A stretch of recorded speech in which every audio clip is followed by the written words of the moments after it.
everybody, and welcome to year 2 of Raising the Barre. This is Dance Data Project's leadership curriculum. I'm extraordinarily proud and excited that our kickoff faculty member for year 2 is Geoff Chang, who is vice president at Arts Consulting Group and is also a practice leader in the executive search area.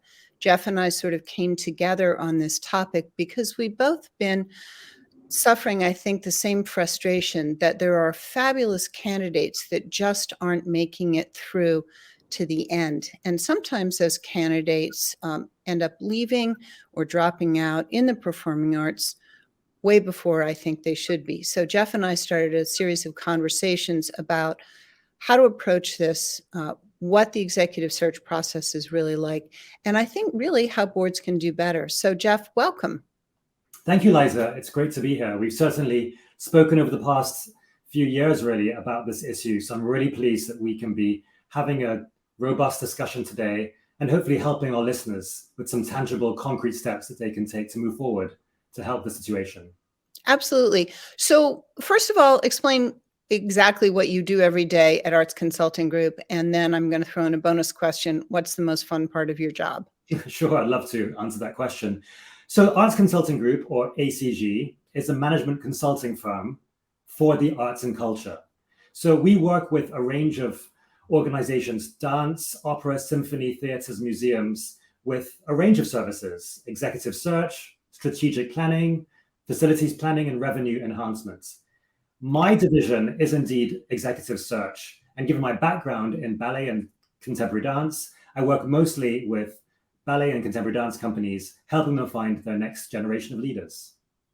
Excellent. Okay. And you're right. We have been talking for a couple of years, and I've been sending you candidates, and we've been talking about how the process actually works. So, and maybe we can get to that, demystifying it. Okay. So let's talk about what a board search for either artistic or executive directors looks like. And I know you fill positions for a number of other roles, but these are the two big ones at, for example, a ballet or a dance company. And of course, sometimes those positions are combined. So talk a little bit about what that search process looks like from beginning to end. Sure. Well, typically, when a client comes to me and says that they would like to conduct a search, that in itself is a positive thing, Liza, because it's very frustrating when I open the New York Times, and you've shared this experience, and you just see, oh, this artistic director has been hand-selected by the predecessor. You know, that kind of nepotistic element is we're trying to get away from. So when a client wants to go through using a search firm such as ours, that in itself is a great first step. So that is the first, part of the process. They'll come to us and they'll ask for our advice. And in doing so, one of the initial processes is to set up a search committee. And therein can be a challenge and an opportunity, because one of the real issues is how diverse is that committee, which will be making the hiring decision. Yeah. You talk a lot about boards, and indeed, usually it is a committee made up of board members, but I've certainly seen, with much success often, a search committee that includes other stakeholders. So occasionally there would be some staff members, artists, perhaps even community leaders who are very involved in that organization. And I think that can really offer a range of perspectives and other voices and opinions and thoughts as they think about making the search more inclusive. I love your point you're making about how things used to be, and we still do see remnants of that, particularly at the larger ballet companies, almost exclusively male, obviously, almost exclusively white, taps the next person in line on the shoulder. And I find a number of problems with that approach, but maybe you can sort of run through what you see the problems in doing that are as well, sort of what we don't want to do going into the future.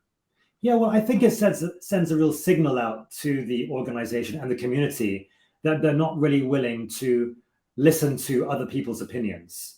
If it's an individual decision, then they wouldn't have buy-in from the organization. And I don't think you're really setting that person up for success. Look, the person they select, Liza, may indeed be the best person for the job, but let's actually get other people involved in that whole search process. Let's interview and speak with a range of other candidates and see if that's indeed true. Yeah, I think that's an excellent point. I love the signaling aspect of it.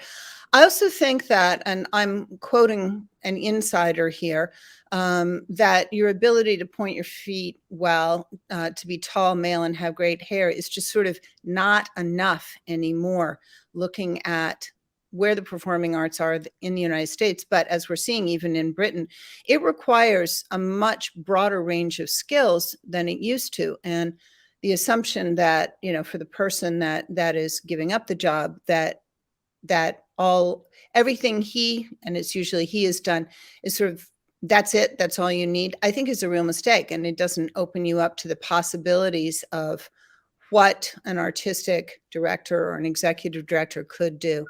So let's talk about some of the assumptions that board members make, whether they're on the search committee or not, because that's really the heart of the question. I've seen really good board searches, and then I've seen sort of pro forma, we're here to rubber stamp the decision that's already been made. Yeah, there are certainly a range of assumptions. And I think that's part of the problem, in that these board members who are involved in the hiring decision often enter the process not really knowing what they should be doing, right? Yep. First of all, they're not really clear about the amount of time involved or what their roles and responsibilities are. And so I make sure when I'm working with the clients at the very, very outset to send them a document that clearly lays out in bullet points what I'm expecting from them, the amount of time required, a sort of calendar date of when they'll have meetings, when they'll be expected to do readings. That just makes it a whole lot clearer. And I've actually had people withdraw from a search committee, board members who have understandably very busy jobs at times and other commitments, and quite rightly, and I respect them for this decision, saying, I can't commit to this time. It's much better at the beginning for them to know what they're getting themselves in for. Otherwise, it just will not be a proper process. Yeah, 100%. And I actually think that that's a very strong move and a very responsible thing to say. I can't give you pretty much everything that you need. So that alone, I think, makes the search process, or it initiates it the right way. When that initial document goes out, do you get a lot of feedback, or do you get, yeah, I know? And also, do you think there's an optimal size for a search committee? Yeah, I get asked that question a lot. I would say somewhere around 7 to 10. I find if it's more than 10, it's very challenging to get calendar scheduled organized, right? Because people are so busy. If it's less than 6 or so, it doesn't feel like it's truly inclusive enough. So I would say somewhere around 7, 8, 9 feels, to me, in my experience, a good number. I don't typically get pushback from the responsibilities. I just think often it's up to me to really keep reminding Yep. of these. And educating people. Yeah, exactly. So there's got to be a listening process where board members, the executive search committee, tells you what it is they're looking for, and then you're giving them feedback. And I've spoken to a number of executive search firms and people who say what really makes us worried is the concept that there's a unicorn out there, there's a savior, there's one candidate, and sort of I have in mind who that is going to make everything okay. And I think that sets everybody up for failure. So can you talk a little bit about the creation of the job description and then what goes into that? Yeah, you're absolutely right, Liza. That unicorn metaphor is so often used, and it's quite rightly so done that way. But I would say when you have a multiplicity of voices involved in the creation of the job description, I think that's helpful to show boards or search committees that people have different things that they're prioritizing. So including the staff and the artists, the dancers, they'll be looking for certain qualities over others that maybe the board are looking for. But I would say it's helpful for me to show how other artistic directors, for example, are succeeding in their roles of the past few years, who come from a more less traditional background, they would say. And that can really prove to them that with the challenge of getting audiences back into theaters, and attracting a younger, more diverse audience base and subscriber and donor base, having leaders who are not from the traditional path actually has real benefits to the sustainability of the art form and the organization. Yep, 100%. But I can imagine that would be a little bit harder to sell for some people who, especially, and let's just be real about this. A lot of board members are older, wealthier donors who sort of feel like this is my organization. Some of them have even 40 or 50 years with the organization. They've seen artistic directors come and go. Some, unfortunately, I think sort of use artistic directors or executive directors as sort of avatars, and they become their social group and their best friend, which I think has its own perils involved. But the idea that times are changing and that a new skill set needs to come in, I think is one that maybe difficult, a bit of a difficult sell. So that bridges to my next sort of tough question. Do you find disagreements within boards? Because what I see from the outside is performing arts organizations, sure, ballet companies, but a lot of them who bring somebody in and then 10 or 11 months later, they're gone, they're off to another job. And I think, what was the disconnect there? Well, I think what it comes down to at the very beginning is finding a way for a collective group of individuals on that search committee or board, just being very open to feedback, being very willing to engage with each other's and listen and honor other opinions. And that's a real challenging thing to have because people care so deeply. I mean, the more I work with boards, and Liza, I've worked with close to, I would say, nearly 100 boards. Wow. Okay. I have so much admiration and respect for them because they give generously of their time, of their financial resources. At the same time, I feel like they don't always understand the true landscape of the field or what the day-to-day job it really involves in the way that maybe someone who's working daily with them, like artists and staff, would. So I really try to, in a very human, gracious, loving, kind way at the very outset, just try to encourage these individuals to be patient and listen and open, because I think once they can shift their mentality into that way, it will just allow far more healthy conversation and dialogue, and ultimately a better decision ultimately.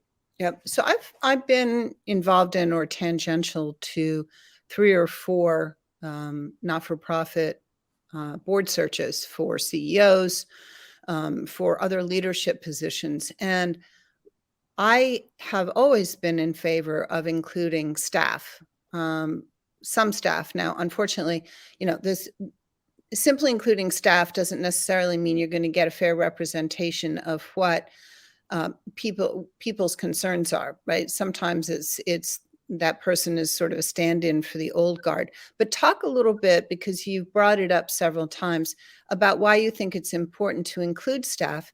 And then a little bit even more radical is the possibility of including community members in the search. Yes. Well, first of all, as you and all our viewers know, often in ballet companies or any dance company, there's a co-leadership model where the artistic and the executive director both jointly lead the organization and co-lead and jointly report to the board. And so I think if you're hiring for one of those 2 positions, it just makes logical sense to include the other partner as part of that search process. Yes. So certainly that executive or artistic director who is a staff member, I think should certainly be on the committee. Now, that might seem obvious, but it's not always the case. Sometimes boards want to make that decision without that person's involvement until the very end, but certainly they should have a voice. Having said that, I think it's just one piece. They shouldn't necessarily have veto power over the decision, because that individual may themselves be steeped in unconscious bias, as many of us are. So I think that person is valuable on the staff, but also other senior leaders. So a director of development, I think, can be very helpful, given the increasing need, unfortunately or fortunately, for artistic directors to do more revenue generation through fundraising. Marketing or educational directors, seeing how the arts education piece or the PR marketing side of the artistic director role. I'm talking about an artistic director in this example, Liza. Sure. But my point is there are other people within the staff who work closely with the individual they're hiring, and therefore they, I think, should be given some kind of say of who is hired as well. Yeah, I mean, one of the things that it's a truism about, we're back to the world of ballet here. It's a truism about ballet, classically derived dance, that it's need to know, and it's extremely hierarchical. And I do find that sort of infiltrating how the board members and how the search committee conducts business. And I think the benefits of opening it up, for one thing, it makes everybody involved smarter, right? It's not 3 candidates come in, teach a company class, and then disappear. I think allowing the executive artistic director candidate to actually do some chatting with the staff. It means you trust the staff and you also trust that artistic and executive director. So I've seen it variously attributed. My understanding is it's Iris Bonet's superlative work at Harvard, where she first coined the term unconscious bias. And I'd like you to give me sort of your definition of that, and then give me some examples of where you've seen it infiltrate the process. Sure. Well, that's certainly a buzz phrase that's used often. But let me just be clear. None of us are perfect. I've been doing this work for a long time. I consider myself pretty capable of acknowledging my blinders, but I often get called out by my colleagues, often my clients. We all have a way of really feeling connected with certain candidates more than others for unfair reasons. We share similar backgrounds to them. We might be from the same demographic as them. And so I do think it's something that we just have to own and honor and name at the very outset of any search. But ultimately, I think if we keep talking about it, if we keep thinking it through, and before we give an opinion, take a moment, take a step back to think, is this really an accurate thought based on what we're looking for in terms of the roles and responsibilities? I love, Liza, how you really talked about getting that job description written through including all these voices, because otherwise you'll be assessing candidates on something that's completely irrelevant, right? As opposed to whether they can actually do the job and have the skills and experience required. So for me, unconscious bias is just recognizing that none of us are flawless, that we all come into this process with our own biases, but let's, as a group, collectively work with each other, talk it through, acknowledge each other's faults, and hopefully reach a decision that is more fair and equitable. Yeah, so I'm going to be a little bit more specific. Hardly a surprise that I'm going to be blunt. There's a lot of studies, some of the books behind me, that indicate, and this is not sex determined, so women do this as well, that competence is assumed to be male and that genius is assumed to be male. And very often that we assume somebody is competent or a rock star, as everybody always wants to hire, if they look like me or if they fit a certain mold. And I think that particularly pertains to women using some of the same qualities of assertiveness and leadership as men, and it can read very differently. I'm sure it's also true of candidates of color. And how to approach that with board members is not easy, because if you're, a financial advisor, a bank president, the demographics, just the bare facts indicate you probably spend the most of your day talking to people who look just like you. And what we bring into the boardroom is the assumption that those skills and that way of relating to people is what is successful. And the idea that might not actually be true, or at least not true in these circumstances, that's got to be delicate to get across to board members. It is delicate, and it's particularly difficult when the candidate pool is so skewed in favor of those traditional candidates, often white men, as you say. And that's why it's very important also at the beginning of a search to launch in sites that are going to really encourage non-traditional minority candidates to apply. So Women of Color in the Arts, the Asian Arts Alliance, International Association of Blacks in Dance, for instance. Yep.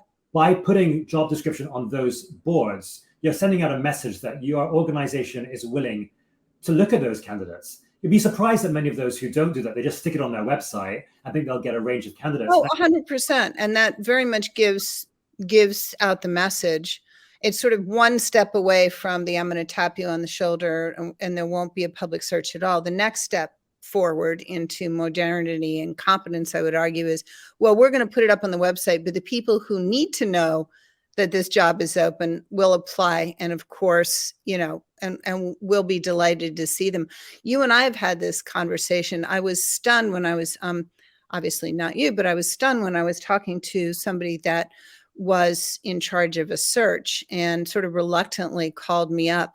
And it was clear to me that this person usually calls the usual suspects, right? The same 40 or 50 people, or maybe less, and they give the same 200, mostly male, mostly white names over and over and over again. So no wonder the pool is so narrow.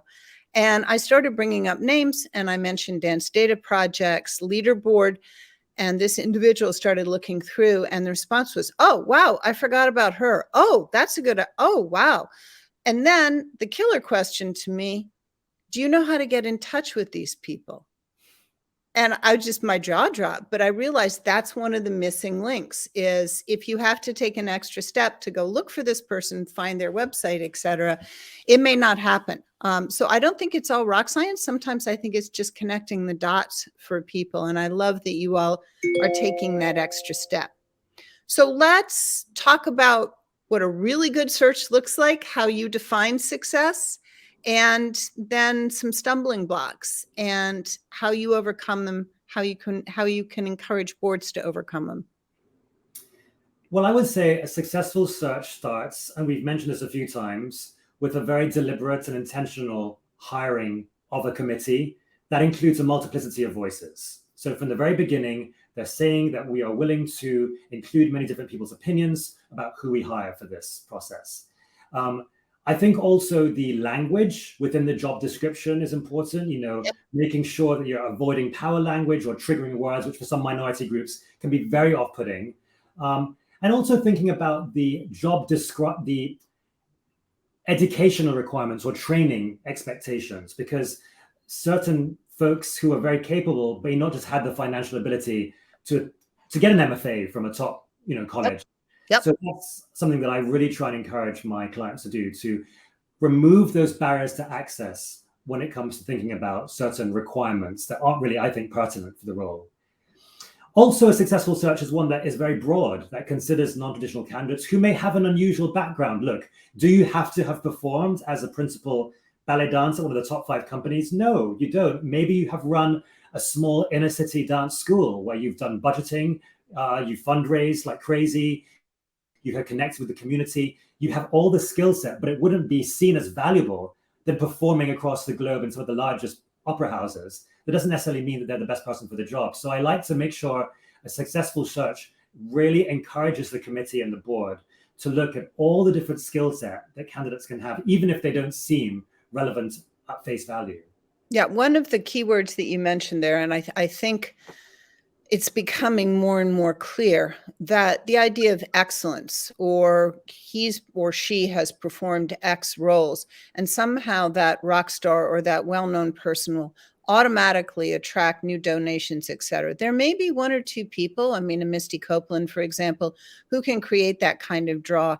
But for the most part, I think what is missing very often is the connection of the artistic or executive director. It's more usually artistic director. And I'll say this is true also of top leadership at museums, symphony orchestras, opera, theater, et cetera, is a connection to the community. And I think it's good to remind ourselves that the IRS does not include performing arts as one of the accepted activities for not-for-profit status. So the reason for being is to serve your community. And I find so often that that's not part of the job description and doesn't seem to be part of the requirements or, the inquiry about capabilities. Would you comment on that? I think long gone are the days when you think of artistic directors for ballet companies, for instance, when they can just stay in a studio with the door closed and just teach class and choreograph their work.